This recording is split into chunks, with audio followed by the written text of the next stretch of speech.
Actually, Li Yanhe, who's known as Fu Cha, which is his pen name in Taiwan, was arrested back in 2023, and he has been held in detention ever since then in China. The charges were passed by a court in the middle of February, but only emerged really recently. And he was found guilty of inciting secession and sentenced to 3 years in prison. But there has been no evidence. Nobody knows what he is supposed to have done or what evidence was provided to the court. Yes, and surely there would have been lots of concerns given that he was missing for a period of time from his family and those who know him. I mean, you know, when he first was put on detention in 2023, that was the point at which concerns were raised and petitions circulated, and there was at that time quite a lobbying movement to try and get his release. But not, you know, it's very hard to negotiate over cases like this, and you know, it's been a really long wait to find out what the sentence will be. Yes, and of course, this must be a very difficult time for his family and for people who have worked with him, such as yourself. So what are your feelings now that you know that he's been sentenced? I mean, I think it's an incredibly unfair sentence. It's clearly a political sentence which is designed to intimidate other publishers in China, and I mean in Taiwan, and in particular publishers who are working translating books into Chinese or publishing sensitive material in Chinese. In the past, a lot of that work happened in Hong Kong, but the crackdown in Hong Kong has really closed off that area. And so his publishing company, Gusa Press, was one of the very few companies that would publish works deemed sensitive by China, including books like On Tyranny by Tim Snyder and books like my book on Tiananmen and actually my second book on Hong Kong as well. And so, you know, that space for having these books appearing in the Chinese language is narrowing even faster and even further. Yes, and can you give us a sense of Li Yanhe's works as well, both in terms of his writing, but also what he's done on radio? So he's a publisher, and he set up this company, Gusa Press, in Taiwan, and it has become very well known for translating these books that many other people wouldn't translate, many other publishing companies wouldn't translate. And so it's quite a gutsy press, which has got a really strong catalog of books, but they also publish other books as well. So the US Vice President's Hillbilly Elegy by J.D. Vance was a book that he published. Also the book by the US Senator Tammy Duckworth. So they do a really wide range of material, and he is best known for that. Yes, and you know, do you think this was a risk for him to be in China at that time, you know, given what he published and the system by which China is being run under the leadership of Xi Jinping? Yes, absolutely. It was a risk for him to be in China.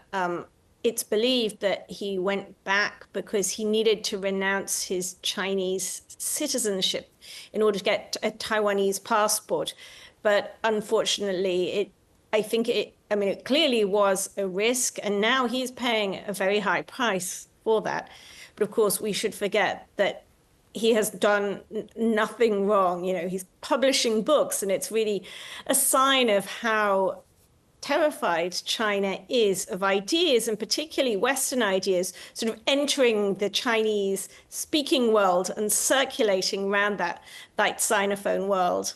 Yes, and I'm also curious as to the timing of China's announcement of the sentencing. It's come, you know, in the same month where Taiwan's president Li Yanhe branded China a foreign hostile force and proposed measures to combat Chinese espionage and infiltration. And then do these sort of like, you know, do you see this as perhaps a tit for tat reaction by Beijing?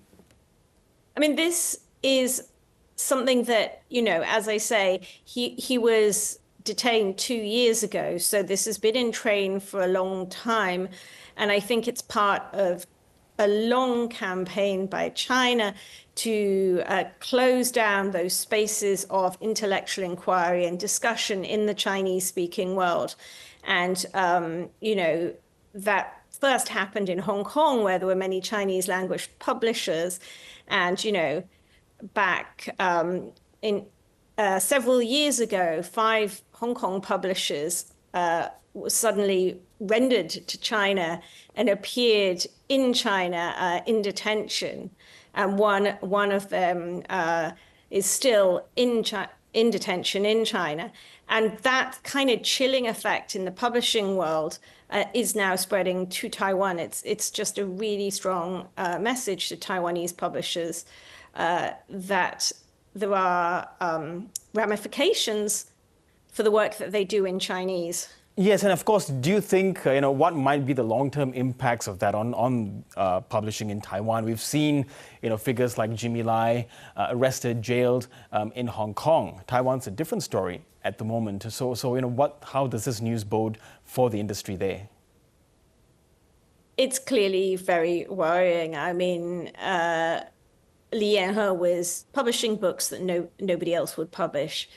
And now I think these books, it will be even harder to publish this kind of material that is critical of Beijing. So I think, what his press did was it played this really important role in circulating ideas and acting as a bridge between the English-speaking world and the Chinese-speaking world. And I think that is, Beijing is trying to cut that off. So it'll be much harder to get works published in Chinese because of this. And you've worked with him directly as well. He's, as you mentioned, published your book. Tell us a bit about him, his personality. He's a really passionate person, and he's really very dedicated to sort of the principles of freedom of expression and academic inquiry. But he's also very much a hands-on publisher. So when they published my first book, The People's Republic of Amnesia, which is about Tiananmen, they published that in 2019, and he invited me to go on a book tour to Taiwan. And it was quite an intense book tour.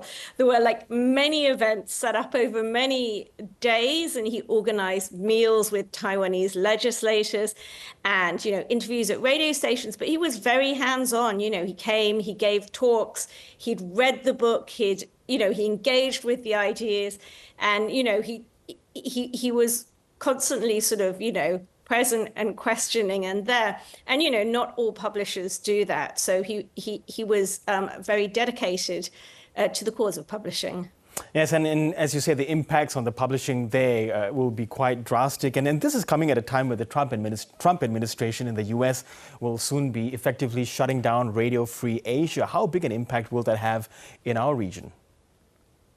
The demise of Radio Free Asia and the Voice of America, these are going to have a massive impact on all kinds of levels. One of the really big contributions that Radio Free Asia has made over the last years has been in reporting what's been happening in the Chinese province of Xinjiang in northwestern China, where Beijing has been waging this campaign, these massive human rights abuses against the Uyghur population.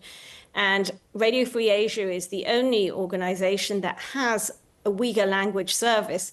And many of the stories that we now know of, 1 million Uyghurs being placed in detention centers in Xinjiang, this huge surveillance against the population, a lot of those broke on our Radio Free Asia. And it was really due to their Uyghur-speaking reporters who are incredibly courageous and have been the targets of massive state campaigns against them, putting their own relatives who are still in China in jail. So I think the closure of that service is really going to turn Xinjiang into even more of a black box. We already have little information about what's happening inside there, and we'll get even less. And I think, the same is also true for Tibet and, also for the rest of China. Okay, Louisa Lim, thank you so much for sharing your thoughts and insights with us this evening. Thank you. Thank you.